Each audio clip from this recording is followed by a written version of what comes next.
I'm just going to get you to have a look at. You can go home and you can check the specimen example after this exercise. I just want to point out a couple of things for you as we go through. Before we do that, I just want to clarify something which I realised earlier in our discussion. We talked about the insurance. I don't want to go off on a tangent here, and I mentioned that the purchaser could claim under the vendor's insurance. But just to clarify that only relates to another proviso there, only relates to if it's a residential property they're going to be living in. It wouldn't, I don't think, in the section in the Insurance Contract Act from memory, it only applies if it's a residential property that you're purchasing. So that let out where the purchaser might be able to claim. If it wasn't residential property, you're on your own, mate. Hence another reason to make sure the purchaser gets the cover now. Just going on this example exercise, importantly, and this is what I want you guys to get your head around, is always work from the date of the contract. So if you use today's date of the contract, all right, at the end of it, so we're working from that date. So I'm going to work backwards in the contract, okay, which is unusual, but it's really the best way to do it. So the date of the contract, if we have, what's today's date? 28th of August. So if we have the contract being executed on the 28th of August, and that's the date of the contract, then going back to the special conditions, now normally, and we talked about this last week, we'd normally look at giving 3 to 4 weeks to get finance approval. Okay. In this particular exercise, I think the instructions said they expected approval to be within a week. Was that right? Yes. Yeah. So you could potentially give a shorter period, with your special conditioning. I would still personally give 2 or 3 weeks just in case they don't get that approval. But, normally I'd probably be keeping it simple, maybe a month for finance approval to keep it simple in our heads. In the sale of the purchaser's property, in this one, I think the instructions were that they'd already got a buyer for the property and that they were settling on that in 10 days' time. So in those instructions, you'd be putting, the settlement date of the property that they've sold, which according to our instructions is 10 days' time.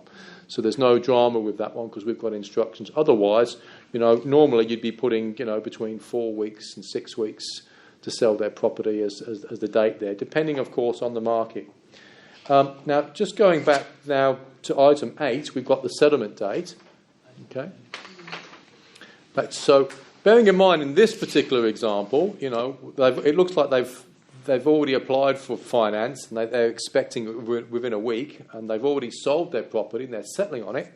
Really, the settlement date, we could look at a month or 30 days possibly with this one. Whereas, normally it might be, you normally probably expect it to be a bit longer. So that's just to give you a yardstick, on the dates, because it's quite often it's the dates that, confuse us, but always work backwards from the date of your contract.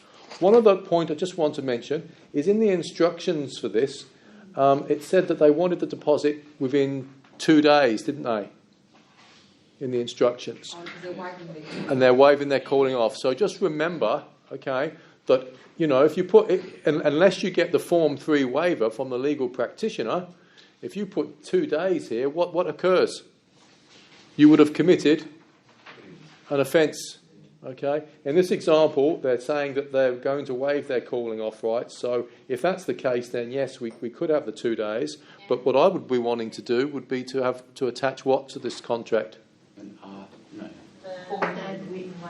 The written waiver, thank you, a copy of the written waiver. So that, strictly speaking, it's not, if you've got the waiver, it's okay. But I'd still want to attach it because if anything comes up later, you can say, well, the copy's there. Okay, so if you guys want to take the specimen example home with you, and as I've said, don't check it, look at it until you've completed it, okay, and then see how you go. All right, you'll get more out of it that way. Okay, all right. So that means that from the 30th of August. Well, you can put whatever, as long as if you've got the Form 3 waiver. Then you could have it for Friday, if you use today's date. But otherwise, if you didn't have the Form 3 days, if you didn't have the Form 3 waiver from the legal practitioner, how many days would it be again? 2 clear business days. So if they signed the contract today, which is a Wednesday, it would mean Thursday, Friday. You couldn't have the deposit until after midnight on Friday. Okay, and in most situations it would be Monday, wouldn't it? All right. Okay. If they waive the calling off rights, then they can take it. Remember, the reason quite often they get people to waive the calling off rights is usually because it's a carrot for the vendor to know that this is going to be a done deal, basically. All right. Okay. If it falls on a Friday like this scenario, you have to wait till the Monday, don't you? Because weekends you can't. You can't count the weekends. No, it's 2 clear business days from the making of the contract, or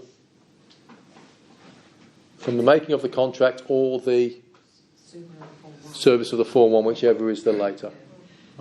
In the instructions it said settlement's 10 days for today, but just because of this construct of the exercise, that actually fell on a Saturday, so I put the sale date a day earlier than that, because it either had to be a couple of days later on the Monday or on the Friday. Yeah, look, you've got to do whatever's consistent. Even in these exercises, if the instructions, are not reasonable, then, you put what is reasonable in the circumstances, because, when we get to mark them, it's about what's reasonable in that situation. It wasn't it was the settlement of the purchaser's property, wasn't it? Was set 10 days in the future, not this contract. The settlement, and that fell on a Saturday, so I put it on the Friday day earlier. It's fine. That's neither here nor there really for this exercise. Yeah. Can I ask a question, even though we're not actually going through it all? With the property, with the money getting borrowed from the super fund, the tallies that's there doesn't actually add up to the purchase price.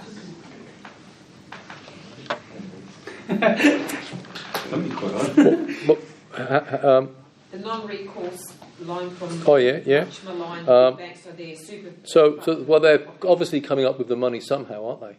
Yeah. That's all they've needed to borrow. Yeah, that's we can only assume that's what they've needed. They've got so much money for their property, so they've obviously got some cash. All right. So the finance is only for it was only for the $100,000, wasn't it, from memory? Yeah.